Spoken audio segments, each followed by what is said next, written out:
말씀 함께 나누도록 하겠습니다. 오늘 함께 나눌 말씀은 마태복음 4장 14절 말씀입니다. 마태복음 4장 17절입니다. 죄송합니다. 마태복음 4장 17절 한 절 말씀이니까요. 같이 함께 한 목소리로 읽어보도록 하겠습니다. 함께 읽겠습니다. 시작. 이때부터 예수께서 비로소 전파하여 이르시되 회개하라 천국이 가까이 왔느니라 하시더라. 아멘. 네. 바울이 담고자 했던 메시지인데 왜 갑자기 마태복음을 읽느냐라고 생각하시는 분들도 계실 것 같습니다. 바울이 담고자 했던 메시지면은 바울 서신을 읽어야 되는데 마태복음을 읽어서 그거를 이제 한번 오늘 말씀을 풀어가면서 말씀을 드리도록 하겠습니다. 계속해서 이제 복음에 대한 메시지를 이제 우리가 계속해서 이제 살펴보고 있고요. 그래서 이제 지난 시간에는 이제 그 복음이라는 단어 자체에 집중을 해서 우리가 한번 생각을 해봤습니다. 그래서 헬라 배경에서 이제 그 전쟁의 승리에 대한 소식을 알리거나 아니면은 황제가 태어나거나 황제가 등극했을 때에 선포했던 것이 바로 이 복음이라는 단어였다. 그런데 이 단어를 바울이 거기에다가 종교적인 색채를 입혀서 자신의 편지에 사용했고 그로 인해서 복음서라는 그러한 장르가 만들어졌다라고 그렇게 말씀을 드렸습니다.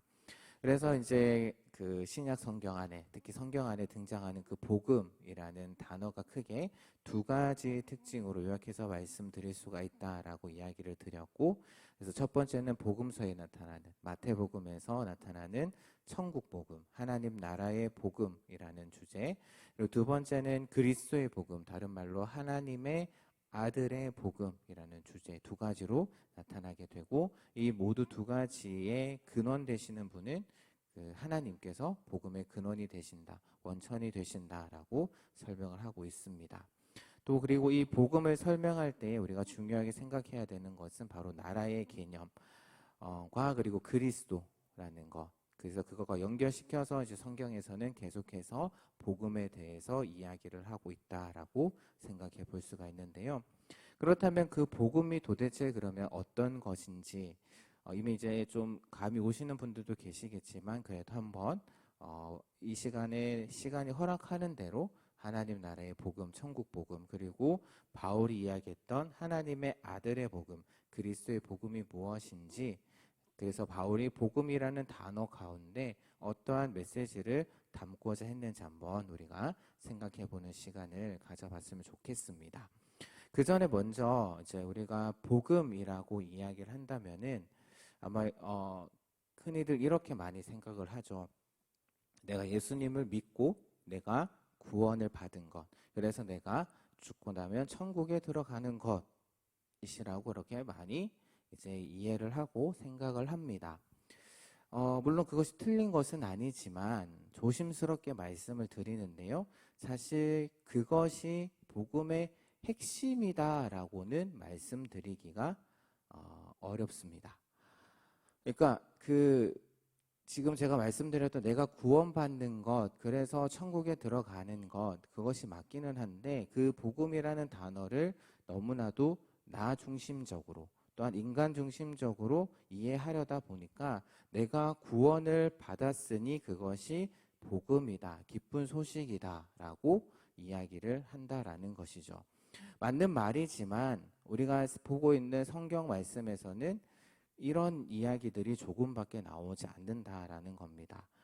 그래서 복음이라고 이야기하면 제가 지금까지 이야기했던 것처럼 하나님 나라의 복음, 그리스도의 복음, 그래서 하나님 나라와 그리스도를 중심으로 복음을 설명하고 있지, 내가 구원을 받아서 기쁜 소식이다라는 어떻게 보면 나 중심적인 인간 중심적으로만 그렇게 복음을 보지 않는다라는 것이죠. 물론 구원이 복음이다라는 것, 구원의 복음이라는 표현도 말씀을 보게 되면 등장을 합니다. 그런데 그래서 이제 복음과 구원을 연결시킬 수는 있지만 우리가 늘 생각해야 되는 것은 그 복음의 중심에 내가 구원받았다라는 것이 있는 것이 아니라 바로 그 복음의 중심에는 그리스도가 있고 그리고 하나님 나라가 있다라는 것을 우리가 늘 생각을 해야 된다라는 것이죠. 그런데 그 그리스도의 복음, 천국 복음을 설명할 때 필요한 두 가지 배경이 있다라고 말씀드릴 수가 있습니다. 우리가 이해해야 할 두 가지 배경이 지난 시간에 우리가 살펴봤던 그 헬라적인 그러한 배경. 그래서 복음이라는 단어가 그 헬라적인 배경 가운데 어떻게 사용되었는지 그것을 우리가 이해할 필요가 있고, 오늘 우리가 생각해 볼 것은 그 유대적인 배경을 우리가 한번 생각해 봤으면 좋겠다라는 것이죠.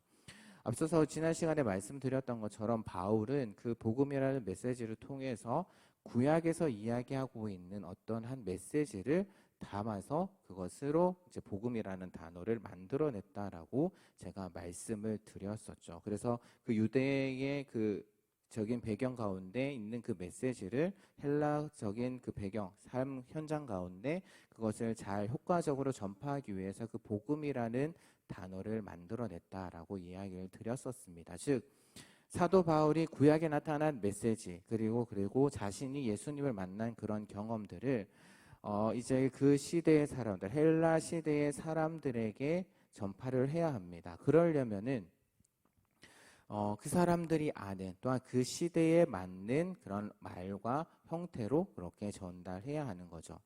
만약에 사도 바울이 지금 이 시대에 우리와 같이 신앙생활을 하면서 우리 시대에 왔으면 어떻게 했을까?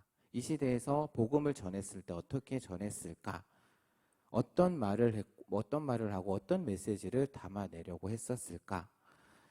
과연 그 스마트폰이라는 것이 이제 악하기 때문에 스마트폰과 담을 쌓고 또 SNS를 무시하면서 자신이 그냥 노방선도를 한다. 그것을 무시하는 건 아니지만 노방선도를 한다든지 옛날 방식으로 그렇게 복음을 전했을까? 아마 그러진 않았을 것 같습니다. 바울도 지금 우리와 같은 이 시대에 살았으면 우리 시대의 언어와 우리 시대의 그런 말로 아마 복음을 전하지 않았을까라는 생각을 해보게 되고요. 그러면 바울이 담고자 했던 그 유대적인 메시지가 무엇인지, 그렇다면 우리가 어디로 돌아가야 되느냐 하면은 바로 구약 성경으로 돌아가야 합니다. 구약 말씀을 보게 되면, 구약 성경의 말씀을 보게 되면 하나님께서는 하나님 자신이 다스리시는, 하나님 자신이 통치하시는 그러한 나라를 통치하시는 것이 처음부터 그렇게 등장을 하고 있습니다. 그리고 사실 그것이 우리가 잘 알고 있는 출애굽 사건, 그러니까 애굽에서 살고 있던 이스라엘 백성들을 해방시키신 이유와도 연결이 됩니다. 그러니까 좀 더 직접적으로 말씀을 드리자면은 하나님께서 의도적으로 출애굽 사건을 일으키셨다라는 것이죠. 하나님께서 하나님의 그 메시지를 전하기 위해서 의도적으로 출애굽 사건을 만드셨다라는 겁니다. 이런 표현을 쓰면 어떨지 모르겠는데 일부러 애굽으로 가게 하신 것이죠. 그러니까 창세기의 말씀을 보게 되면 이제 가장 먼저 애굽으로 내려가는 사람이 바로 요셉입니다. 요셉이 이제 팔려가죠. 애굽에 팔려가고, 그리고 거기서 기근이 나고 온 세상에 기근이 나서 결국에는 그 야곱의 가족들이 애굽으로 이주하게 됩니다. 그래서 그 모든 과정들을 어떻게 보면 요셉의 고백을 통해서 바로 그것이 하나님께서 계획하시고 하나님께서 일하신 것이다라는 것을 우리가 확인해 볼 수가 있는데요. 그런데 창세기 15장의 말씀을 보게 되면 이미 그것은 하나님께서 아브라함에게 약속하셨던 그러한 내용들이었습니다. 그러니까 아직은 때가 안 되었고, 아브라함에게 말씀하셨을 때 아직은 때가 안 되었고, 가나안 지역의 그 사람들, 그곳의 사람들이 아직 죄가 넘치지 않았기 때문에 내가 좀 더 기다리고 있는데 너희 후손들이 이방 민족에게 객처럼 손님처럼 그렇게 될 것이다. 하지만 시간이 지나서 4대 만에 내가 그들을 다시 이 땅으로 데려올 것이다. 즉 출애굽시킬 것이다 라고 이미 아브라함에게 약속을 하셨다라는 겁니다. 그러니까 처음부터 하나님께서는 계획을 가지시고 다 이주시키신 것이고요. 하나님의 때가 되자 출애굽 사건을 일으키셨다라는 겁니다. 그런데 출애굽을 어떤 의도로 일으키시냐라고 한다면은 출애굽기 19장의 말씀을 보게 되면 너희가 나에 대해서 거룩한 백성이 될 것이다 라는 그러한 말씀이 나옵니다. 시내산 앞에서 그런 말씀을 하시는데요. 그러면 그런 내용들을 이제 출애굽 곳곳에서 내가 너희들을 거룩하게 할 것이다. 너희를 거룩한 백성으로 만들 것이다. 라고 곳곳에서 이야기를 하고 계신다라는 것이죠. 이것을 다르게 표현한다면은 내가 그들을 다스리겠다. 내가 그들을 다스리고 그들은 나의 백성이 되고 내 말을 듣는 백성, 그리고 나의 통치를 받는 백성으로 그들을 만들 것이다. 라고 그렇게 이야기를 하고 계신 것이죠. 그래서 하나님의 통치를 받음으로 인해서 거룩하게 되는 그러한 백성들을 만드는 것, 그것이 바로 하나님께서 이스라엘 백성들을 출애굽시킨 하나의 의도라는 것입니다. 쉽게 말씀을 드리자면 결국에는 하나님께서 나라 하나를 새롭게 만드시겠다라는 그러한 이야기죠. 그것이 바로 하나님의 나라, 바로 하나님께서 다스리시는 나라.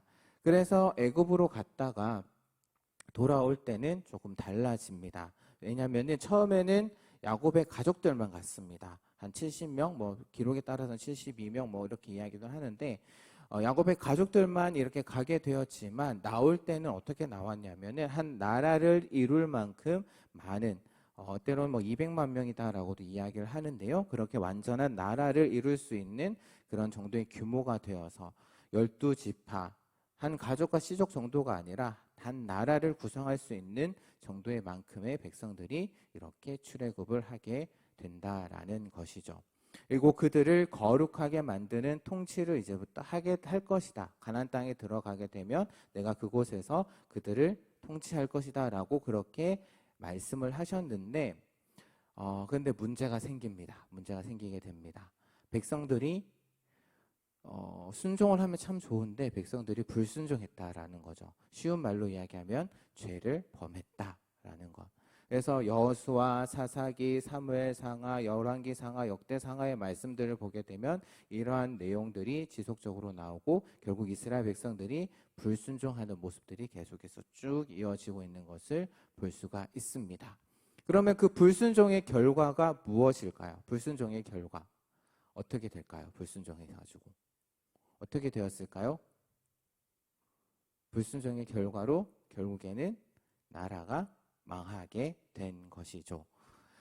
하나님이 통치하시는 나라를 하나님께서 만드시겠다라고 이야기를 하셨는데 다짐을 하셨는데 그 통치를 따르지 않는 불순종하는 죄를 범하는 그 죄로 말미암아서 이제 하나님의 통치가 이루어지지 않으니 결국 그 나라를 하나님께서 없이 하겠다. 나라를 결국 망하게 하신 것이죠. 그래서 그 결과로 다시금 이스라엘 백성들이 가나안 땅, 하나님께서 약속하신 그 가나안 땅에 있었던 것이 아니라 바벨론으로 끌려가게 되는 겁니다. 그것이 어떤 표시냐면은 바벨론으로 끌려갔다라는 것은 결국 그들이 죄를 범했다. 그들이 죄의 표시다라고 말씀을 드릴 수가 있습니다.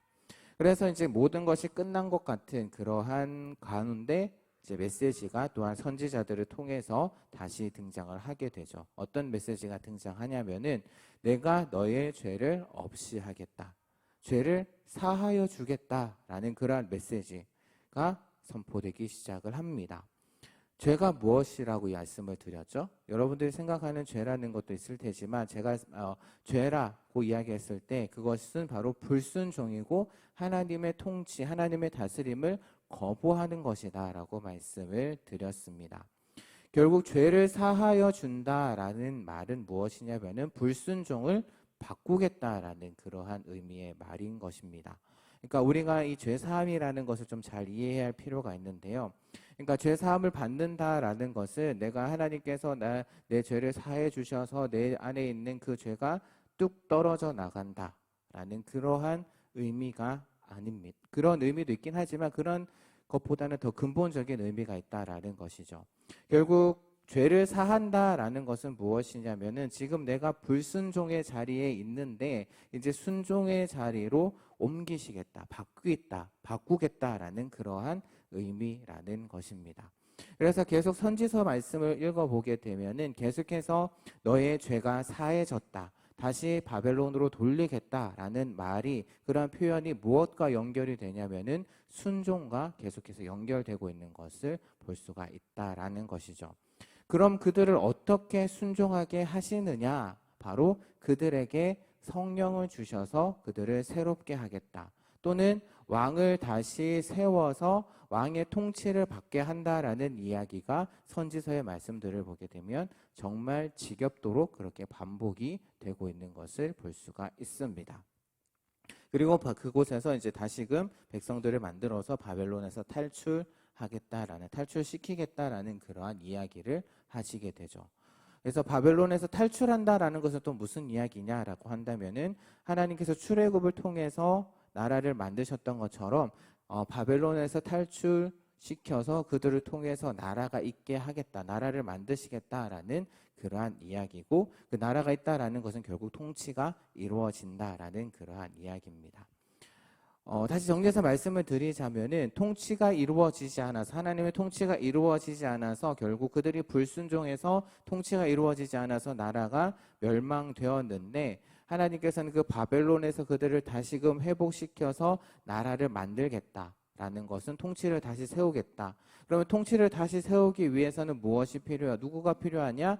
왕이 등장해야 하고 왕의 통치가 이루어져야 되는데, 왕의 통치가 이루어지려면은 순종이라는 것이 있어야 되는데, 그러면 순종하려면은 바로 그 사람들을 바꿔야 된다라는 것이죠. 새롭게 만들 필요가 있다라는 겁니다.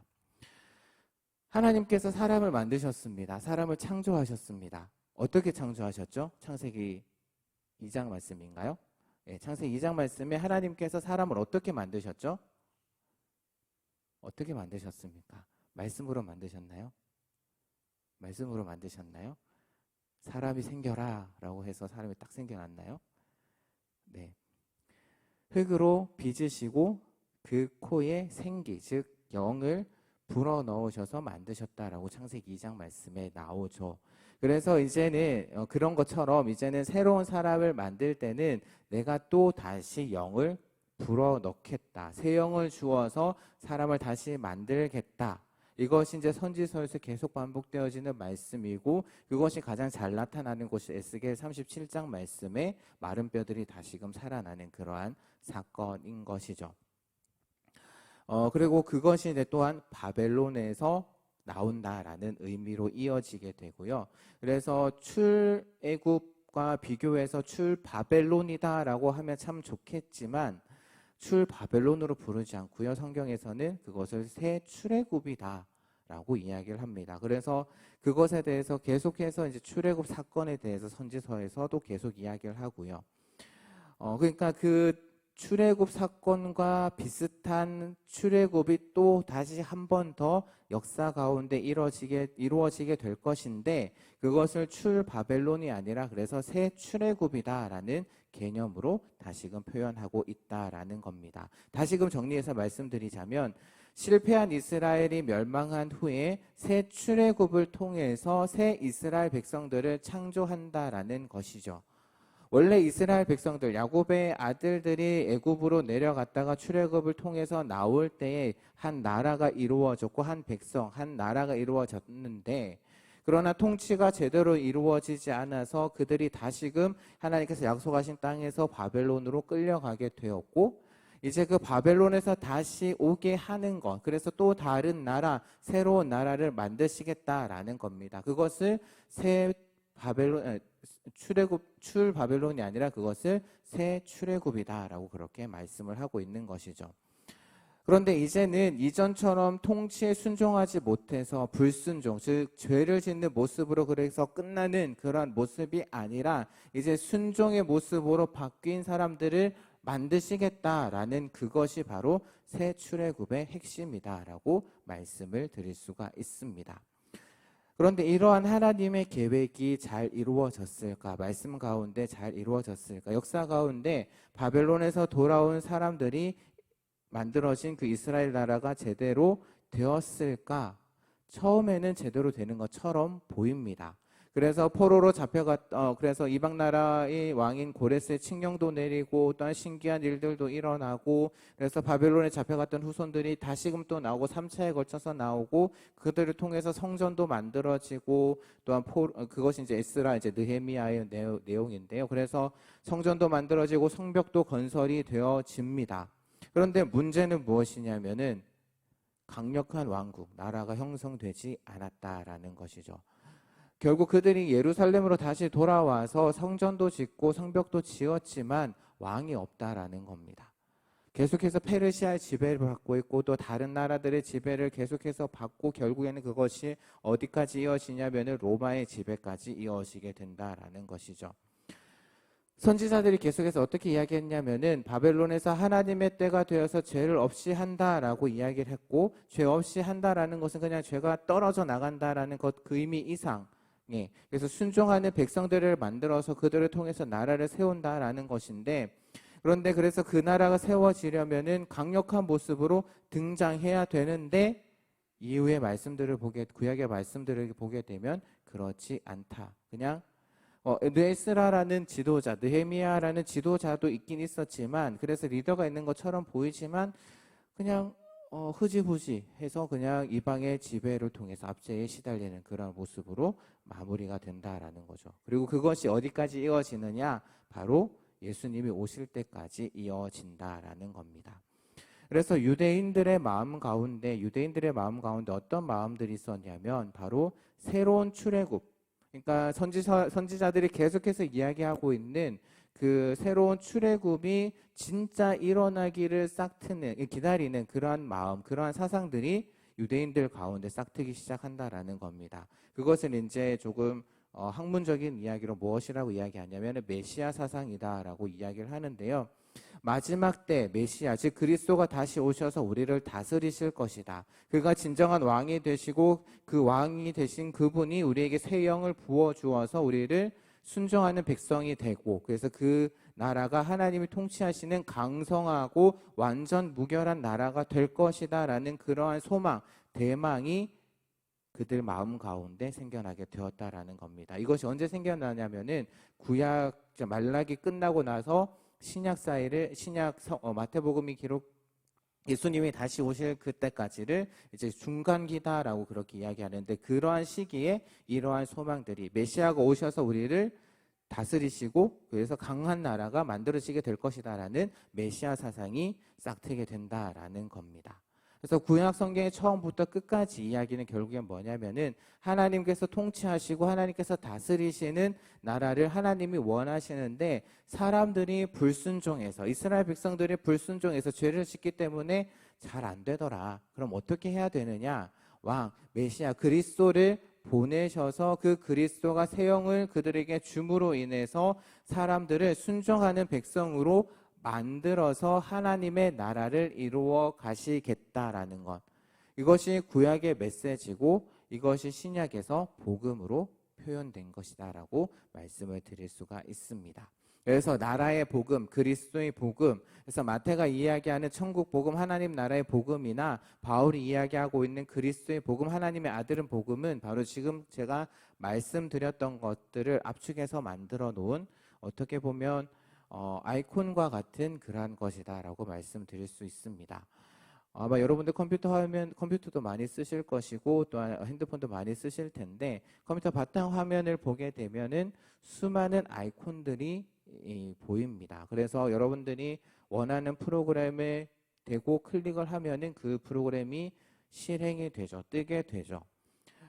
그리스도의 복음이 마치 그런 거와 같다라는 거면, 그런 아이콘과 같다라는 겁니다. 그래서 그것을 클릭하게 되면 지금까지 제가 말씀드렸던 구약에서 이야기하고 있는 그런 것들이 그 안에 다 들어가 있다라는 것이죠. 즉 지금까지 설명한 것들이 두 개의 아이콘, 즉 천국 복음, 하나님 나라라는 하나의 아이콘과 그리고 그리스도의 복음, 하나님의 아들의 복음이라는 또 다른 아이콘에 들어가 있다라는 것이고요.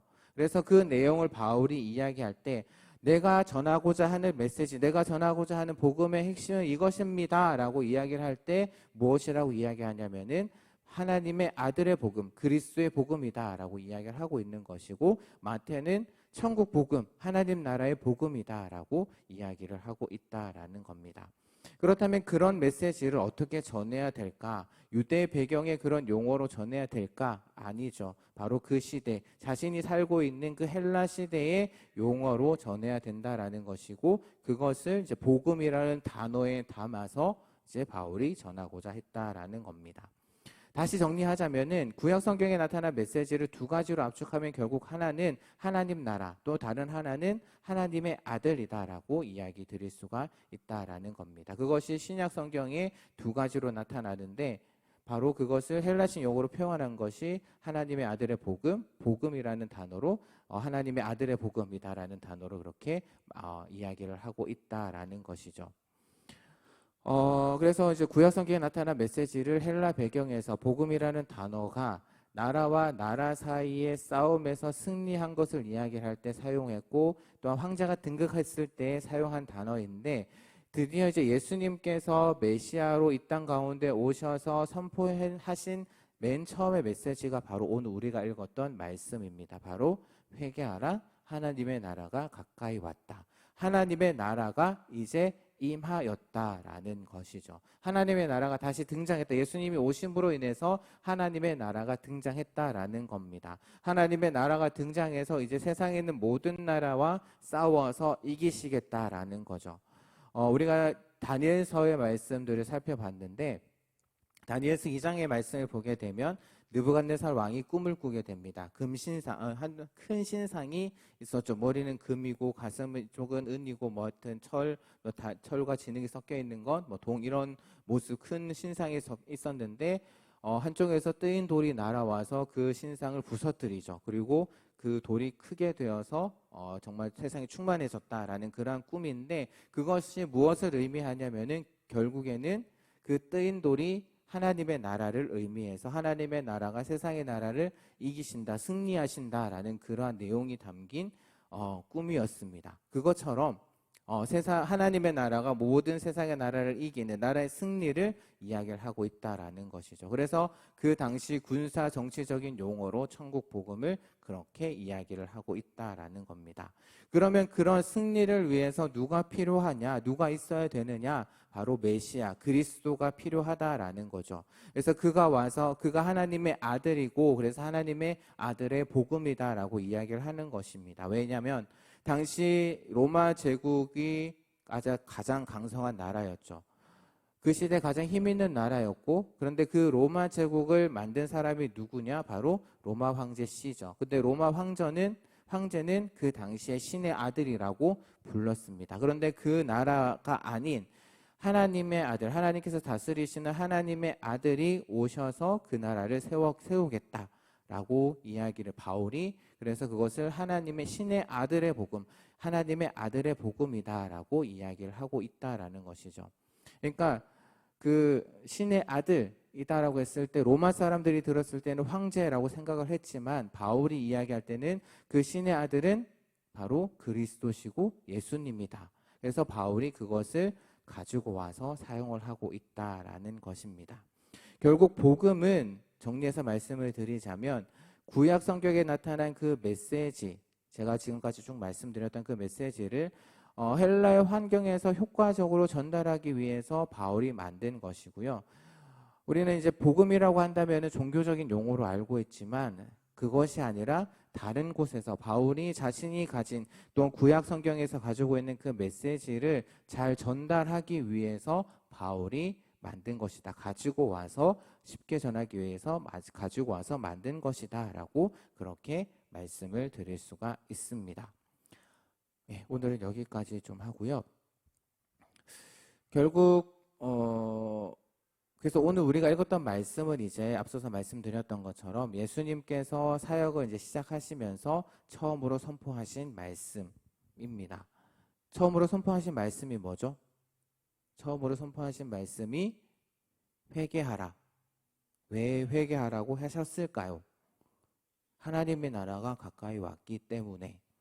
하나님의 통치하시는 그 나라가 이제 예수님을 통해서, 자신을 통해서 이루어질 것이기 때문에 그동안 하나님의 통치가 제대로 이루어지지 않았는데 이제 그것을 이루실 것임을, 하나님의 통치가 이루어지기 위해서는 바로 회개라는 것이 필요하다라는 것을 오늘 예수님께서 우리에게 말씀하고 계시다라는 것이죠.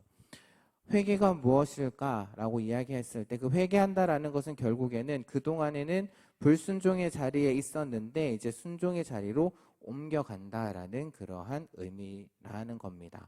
그래서 그동안에는 하나님의 말씀을 인정하지 않고 내 마음대로 내가 주인이 되어서 내가 하고 싶은 대로 그렇게 살았다라고 한다면 이제는 하나님을 주인으로 삼고 하나님 말씀에 순종함으로 하나님의 통치를 내 삶에 이루겠다라는 그러한 고백이 바로 회개다라는 것입니다. 그런데 사실 생각해 보면 이 회개라는 것이 내가 생각하는 것처럼 참 쉽게 이루어지지 않는다라는 것, 저도 많이 경험을 하고 있습니다. 그래서 이제 회개의 영이 우리에게 부어져야 되는 것이고, 그렇다면 그 영을 누가 주시느냐? 바로 예수님께서 주신다라는 겁니다. 하나님 보좌 우편에 앉으셔서 우리에게 그 영을 부어 주신다라는 것이죠. 그래서 예수님께서 요한복음 말씀에서 이제 제자들에게 이제 마지막으로 이제 말씀을 전하실 때에 나는 이제 하늘로 올라갈 것이지만 나를 대신해서 너희에게 성령을 주실 것이다 라고 제자들에게 약속하셨고, 실제로 그 약속대로 사도행전 2장 말씀에 성령이 오순절 성령 강림 사건이 제자들에게 임하게 된 것이죠.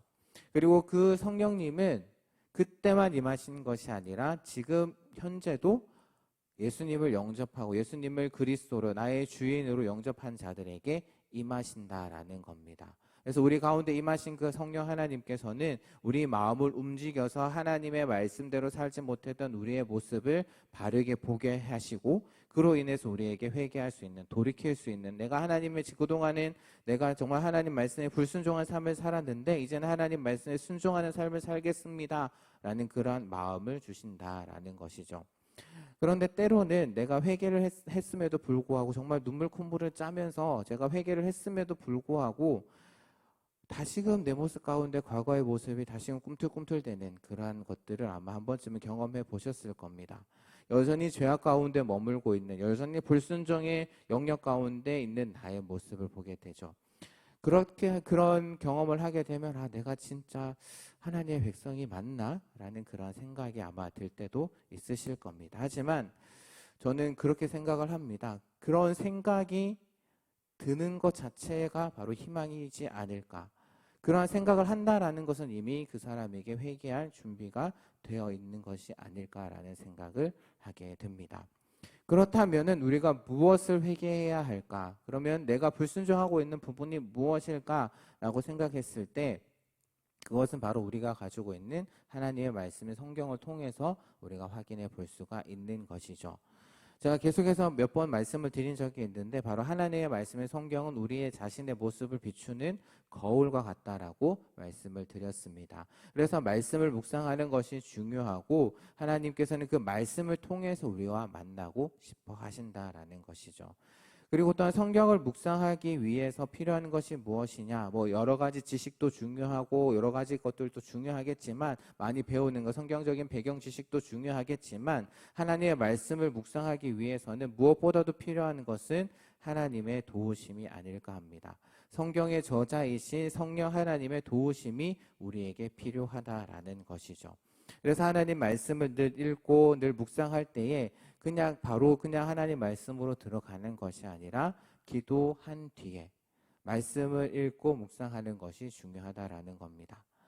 그냥 하나님 말씀으로 들어가게 되면은 그것은 그냥 내 지식을 더 얻는 것밖에 안 될 것 같고요. 어떻게 보면은 하나님께서 우리의 말씀을 통해서 우리와 교제하고 싶어 하시는데, 그래서 그것을 위해서 하나님의 도우심, 하나님, 제가 이제 하나님의 말씀 가운데 들어가려고 합니다. 하나님 말씀을 묵상하려고 합니다. 하나님 저희에게 지혜를 주셔서 하나님께서 이 말씀을 통해서 나에게 하시고자 하는 말씀이 무엇인지, 또한 이 말씀을 통해서 내 모습을 바로 보게 하시고 하나님의 뜻이 무엇인지 알게 하여 주시옵소서라고 그렇게 기도하면서 우리가 하나님 말씀을 접해야 되지 않을까 합니다. 그래서 하나님의 말씀 묵상 잘 하십시오.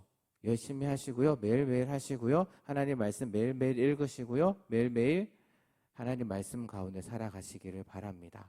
그래서 그 성령 하나님의 도우심을 받아서 그 말씀을 통해서 나의 참모습을 발견하고 불순종의 모습이 있다면 회개함으로 인해서 순종의 자리로 나아갈 수 있는, 그래서 하나님의 백성으로서 이 땅 가운데 살아가는 여기에 모든 귀한 청년들 되시기를 주님의 이름으로 부탁드립니다. 아멘. 네, 이 시간 찬양 드리겠습니다. 예, 잘 들어주셨습니다. 감사합니다. 네, 이제 함께 찬양하면서 우리 함께 기도하는 자리로 나아가도록 하겠습니다.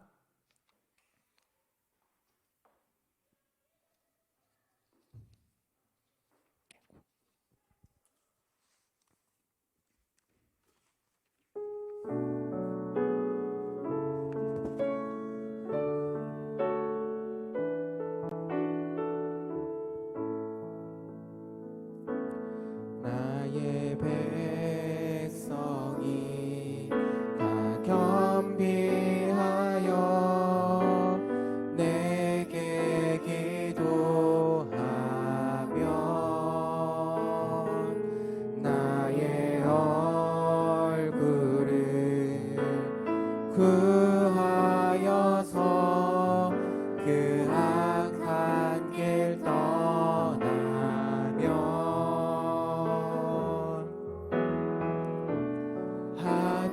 하늘에서 듣고 죄를 사하며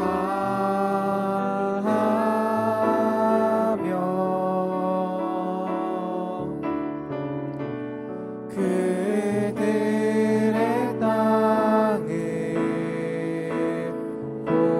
고치리라.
자비로 임하소서.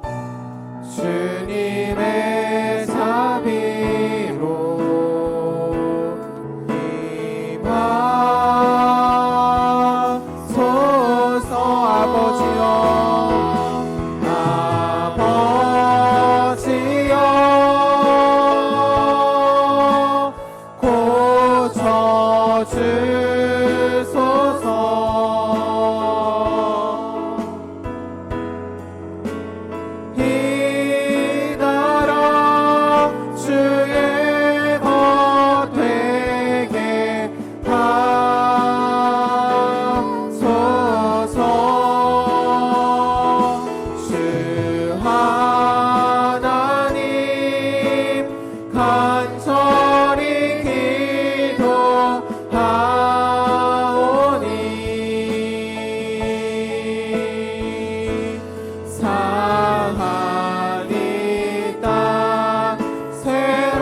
다시 한 번 더 고백하겠습니다. 아버지여, 이 땅 고쳐주시옵소서.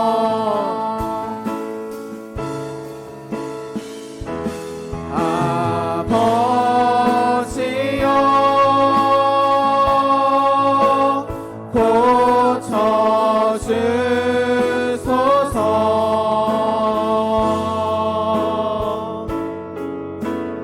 이 나라 주의 것 되게 하소서.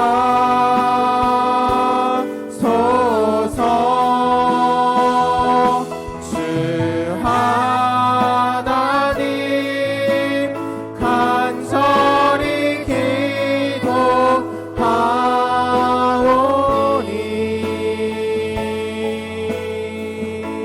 상한 이 땅 새롭게 하소서. 이 시간 오늘 말씀을 기억하며 함께 기도하도록 하겠습니다. 이 땅에 하나님의 통치가 이루어지는 하나님 나라를 개혁하셨던 그 하나님께서는 하나님께 순종한 하나님의 백성을 만드시기 위해서 이 땅 가운데 메시아 그리스도 곧 예수님을 이 땅 가운데 보내셨고, 그분을 통해서 하나님의 영인 성령 하나님을 우리에게 주셨고, 그 성령 하나님께서 우리의 마음 가운데 임하셔서 또한 회개의 역사를 이루게 하셔서 하나님의 백성을 만드셨습니다. 그 역사는 과거에만 있었던 것이 아니라 지금 이 시기에도 일어나고 있습니다. 그것을 이제 바울은 복음이라는 용어를 통해서 담고자 했던 것이죠.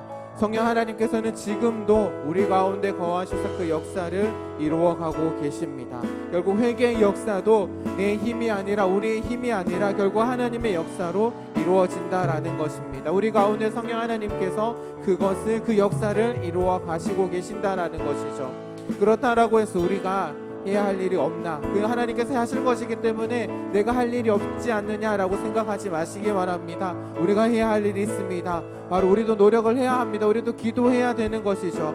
우리가 이 나라를 또한 우리를 이 땅을 바꾸어 주시기를, 우리를 하나님의 말씀에 순종하는 하나님의 백성으로, 또한 이 땅을 하나님의 통치가 이루어지는 하나님의 나라로 변화시켜 주시길 우리가 간절히 구해야 되지 않을까요? 이렇게 기도하는 것이 바로 우리가 하나님의 일에 동참하는 것이 아닐까 합니다. 이 시간 함께 하나님 앞에 기도할 때에 하나님 우리에게 성령을 풍성하게 부어주시고 우리에게 성령 충만한 허락하여 주셔서 우리의 마음을 변화시켜 주셔서 그동안 불순종한 가운데 살았던 우리가 이제 하나님의 말씀을 바로 듣고 하나님의 말씀 가운데 살아내는 하나님의 백성으로, 순종의 백성으로 살아갈 수 있도록 우리를 변화시켜 주시옵소서. 매일매일 말씀 가운데 하나님의 뜻을 알고 그 말씀 가운데 살아가는 우리의 삶이 되게 하여 주옵소서라고 이 시간 주여 한번 부르시고 함께 기도하도록 하겠습니다. 주여, 하나님 아버지 감사합니다. 하나님 아버지 오늘 말씀을 통해서 또한 바울이 복음이라는 것 단어 가운데 담고자 했던 메시지를 우리가 살펴보았습니다. 하나님께서는 하나님의 나라가 이 땅 가운데 이루어지고 또 하나님의 나라를 만드시길 원했습니다. 그래서 출애굽을 시키셨는데 하나님 아버지 그 백성들이 순종하지 못해서 죄를 지어서 결국에는 그 나라가 망하게 되었고, 그래서 결국에는 바벨론으로 끌려가게 되었는데 하나님께서 다시금 그들을 회복시키시겠다고, 그들을 변화시키시겠다고 하나님 다시금 그들을 바벨론으로 옮기셨습니다. 하지만 바벨론에서 출애굽의 역사를 일으키시겠다는 약속하셨습니다. 하지만 하나님 아버지여, 그래서 결국엔 그 일을 이루시기 위해서 바로 예수 그리스도를 이 땅 가운데 보내셨고, 그들을 통해서 그들의 죄사함, 그래서 불순종의 백성들이 다시금 순종하는 백성으로 만드시기 위해서 하나님 예수 그리스도를 이 땅 가운데 보내주셨고, 그리고 그 예수 그리스도를 통해서 그들에게 성령을 부어주셔서 우리에게 성령을 부어주셔서 우리의 마음을 변화시켜 주셔서 우리 가운데 하나님의 나라가 이루어지고 이 땅 가운데 하나님의 나라가 이루어질 수 있도록 하나님 아버지 그 길을 여셨습니다. 하나님 아버지여, 우리를 불쌍하게 여겨주시옵소서. 그동안 불순종의 삶을 살았던 하나님 아버지, 그리고 이 땅 가운데 죄악이 가득한 이 땅, 하나님 아버지 주님, 우리가 그 나라를 위해서 또 우리 자신을 위해서 기도할 수 있기를 원합니다. 하나님 성령 하나님 우리에게 임자하여 주시고 하나님 이 땅 가운데 임자하여 주셔서 하나님 우리가 정말 하나님 말씀에 순종하는, 날마다 하나님 말씀을 묵상하고 그 말씀 가운데 있는 하나님의 뜻을 발견하고 하나님 말씀 가운데 살아갈 수 있는 그런 순종의 백성들을 되게 하시고, 그런 우리들의 삶을 통해서 이 땅 가운데 이 땅이 변화되어서 정말 이 땅 가운데 진짜 하나님께서 원하시는 하나님의 나라가 이루어질 수 있도록 하나님 아버지 역사하여 주시옵소서. 우리가 그것을 위해서 더욱더 기도할 수 있는 그런 우리의 삶이 될 수 있도록 하나님 아버지 함께하여 주시옵소서. 아버지여,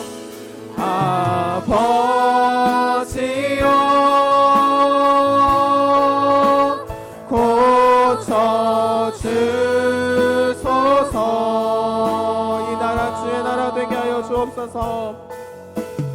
이 나라 주의 것 되게 하소서.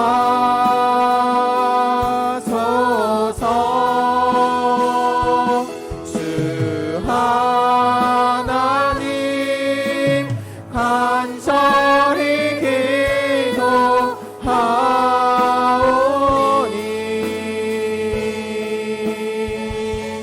사하니 땅 새롭게 하소서.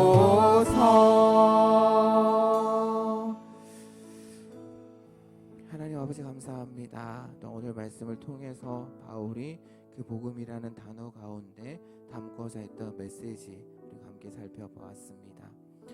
하나님께서 우리가 들려주시고자 했던 그 메시지, 하나님께서는 이 땅 가운데 하나님이 다스리시는 하나님의 나라를 이루시길 원했는데 이스라엘 백성들의 불순종으로 죄로 인해서 그것이 이루어지지 않았고, 그래서 이 땅 가운데 메시아를 보내셔서 또한 그분으로 인해서 성령을 주시고, 그래서 불순종한 존재에서 하나님께 순종하는 존재로 바꾸심으로 이 땅 가운데 하나님의 나라를 이루시고자 한다라는 것을 오늘 말씀을 통해서 깨닫게 하시니 감사합니다. 그래서 그러한 하나님의 계획이 예수님을 통해서 이루어지고 또한 지금도 이루고 계시고 또 앞으로도 이루실 것임을 알게 하시니 또한 감사합니다.